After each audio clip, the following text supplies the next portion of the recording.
What's going on, guys? Josh here, back again. I know it's been a little while since I've updated and put a new video out, but I've been working on some major projects that I've had to devote my entire time to, and I haven't had a lot of time to get in there and do some of these vlogs and some of these updates, and I do miss you guys greatly. While I got you here, if you haven't yet, please subscribe and leave me a comment. Let me know who you are, where you're from. Let's chat. But I want to get into it right now, and what we're going to talk about today is we're going to talk about B-roll. Mainly the steps that I use to create better B-roll. This is the 5 steps, the 5 tricks that I use to create awesome B-roll or cinematic sections for my vlogs, B-roll for weddings, music videos, just getting out there and getting that awesome cinematic look, and what the steps that I do to get it. Let's go right now. 5 steps. Here we go.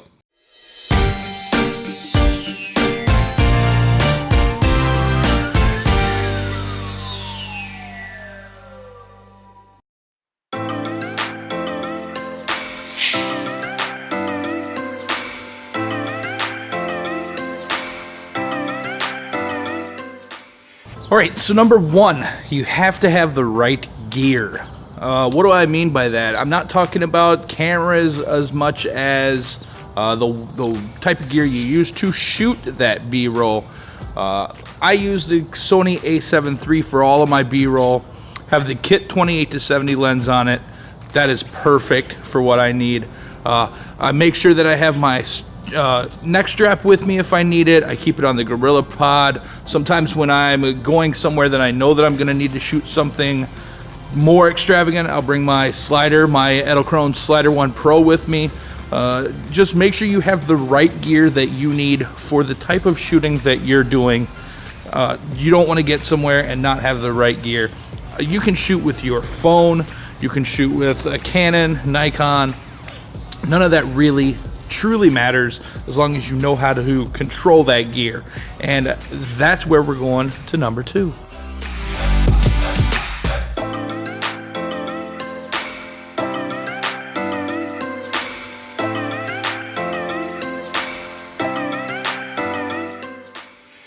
All right, we're going to get right into number 2 here right away. Number 2, check your camera settings. Always check your camera settings.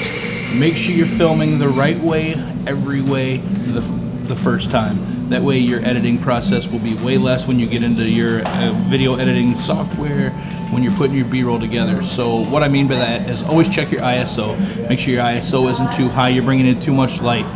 You make sure you're using those zebra lines. That way it'll let you know if you're too bright in certain spots. You know, check your f-stop. My f-stop is always trying to shoot wide open if I can. It's not always possible, especially if you don't have a polarizer or an ND filter on your camera. So make sure that you adjust for that. Bring it up a little bit if you have to, darken it down. As far as shutter speed, you always want to shoot double what your frame rate is. I know this has been preached on many videos on YouTube, but if you're shooting 60 frames a second, you want to shoot at least 120. Most cameras are 1/125th.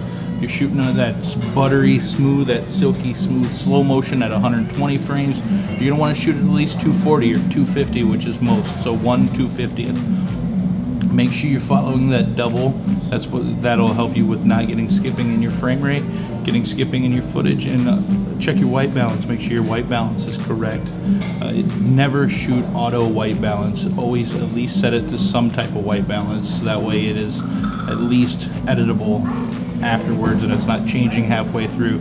So just follow those rules. You know, always keep double your frame rate. Check your ISO, check your f-stop, check your white balance. Let's get into number 3.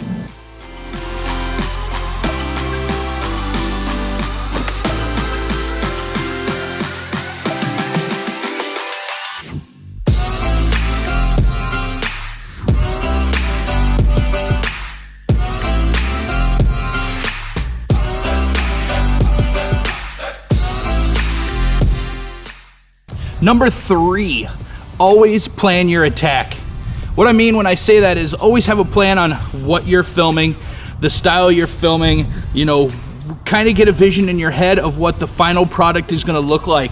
You don't want to just film a ton of footage and not know where you're gonna go with it. So when I'm out, you know, I'm always keeping my eyes out, looking around, trying to figure out, okay, if I'm gonna put in some B-roll footage, you know, going to the park, you know, how would I wanna see that footage as far as, you know, living? Like, I'm gonna see the park first, then I'm gonna go on the first toy, and then I'm gonna go on the slide. And you know, always make your story a progression as it would in life. So that's how I shoot. Plan your attack, know the way you're going when you start filming. That doesn't mean you can't just film on the fly, always film on the fly, but at least have a plan of attack on where your B-roll is going to go in the video and how it's gonna look and how, you know, you want it to look at the end. So plan your attack. Let's go to number 4.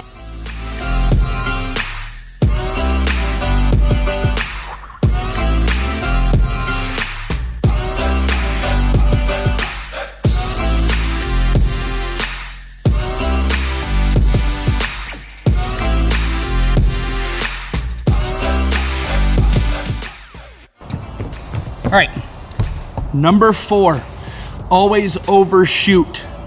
What I mean by that is shoot way more B-roll than you will ever need. Make sure you have all the footage that you need, so when you get back to your editing area, you do not need to get more footage from somewhere else.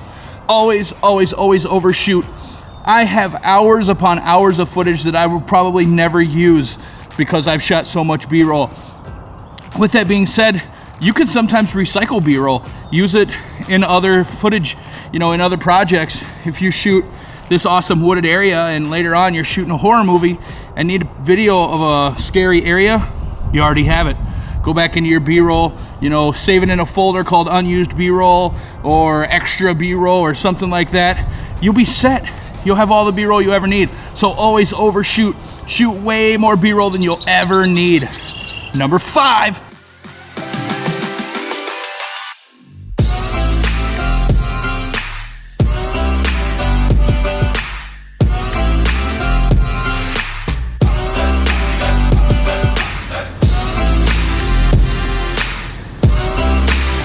Finally, number 5, always edit to audio. Always have good audio. Find a good backing track that matches the tone of the video. You know, if you're looking for an upbeat, you know, energetic, look for something that's more EDM or dance. If you're trying to get more emotional, find something slower, R&B, country. I use a website called Epidemic Sound. I absolutely love that website. It is amazing. Check them out. Other than that, add in whooshes and cracks and snaps and all sorts of sound effects. Peter McKinnon has a sound effect pack that you can buy, and it is amazing. Check that out as well. I'm gonna put links in the description down below for those. But yeah, just edit to audio. Make sure your audio matches what you're going for, the vibe. I always try to listen to the music that I think I'm gonna use or the style I'm gonna use before I actually go out and shoot. So if I'm shooting something, you know, I always listen to, like, if I, you know, like I said, EDM. You know, if I'm trying to shoot night scenes where it needs to be up and upbeat and really modern and vibrant and cool like that, I'll listen to a song over and over and over again in my car and just keep listening until I know, get that vision in my head of what the footage should look like to the music. So always edit with audio. I cannot stress that enough. And I know it's not on here, but number 6, I'm gonna give you number 6. Don't be afraid to try new stuff. Film all sorts of new areas, and you know, always keep your head on a swivel and look around. Stop and film something quickly if you want to. You know, just get out and enjoy everything. Enjoy this world and make the best of it. Shoot more angles, new angles. Just get out and try new things. Don't be afraid to experiment. You never know, you might accidentally shoot the best footage you've ever shot in your entire life. So with that being said, I am out of here. Make sure you subscribe. Thanks for watching. Hit that thumbs up button. Leave me a comment. Let me know where you're from and who you are.